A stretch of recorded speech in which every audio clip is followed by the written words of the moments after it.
U.S. and many of its allies seem impatient to wait for the UN findings, with American warships already converging near the war-torn state, and the British are preparing to join them. RT's Maria Finoshina looks at where their confidence comes from in blaming the Syrian government for using chemical weapons and where it might lead. United Nations experts are in Syria to investigate whether chemical weapons were used during the ongoing conflict. Finally.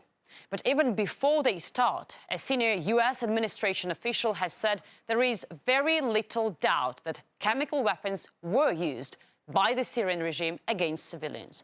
These are the arguments we are told were given to President Obama as proof. The reported number of victims. But how can the number explain how? They say during World War II, up to 80 million people were killed. What does it tell us about how they died? The next argument the American administration says leaves them in little doubt that Assad attacked his own people with chemical weapons is the reported symptoms of those who were killed or injured. Symptoms, of course, speak for themselves, but how does that answer exactly who was behind this? US intelligence cites witness accounts. That is hardly a reliable argument for Syria. Since the beginning of the conflict there, almost 2.5 years ago, each side has accused the other, often echoing each other. While covering events from different cities in Syria, those under governmental or rebel control, I often met and talked to witnesses from both sides whose accounts contradicted one another. The truth was never easy to find, even on the ground.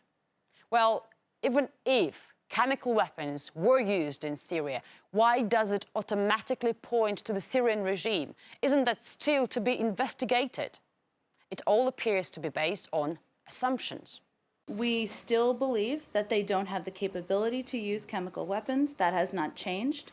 Again, we're looking into the facts on the ground, but there's no reason, if there's nothing to hide, for the regime not to let the investigative team. Do you know if the UN team is operating under those same assumptions, that the opposition doesn't have the ability to use these kinds of weapons? Yes. They are? Mm-hmm. Meanwhile, major world media are bombarding audiences with grotesque pictures of dead people, including children, allegedly killed by chemical agents, allegedly used by the Syrian regime. And all that during a military escalation in the region. The Pentagon is moving its naval forces closer to Syria. 3 destroyers are already in the Mediterranean, readying for a variety of attacks, all of them carrying up to 300 cruise missiles.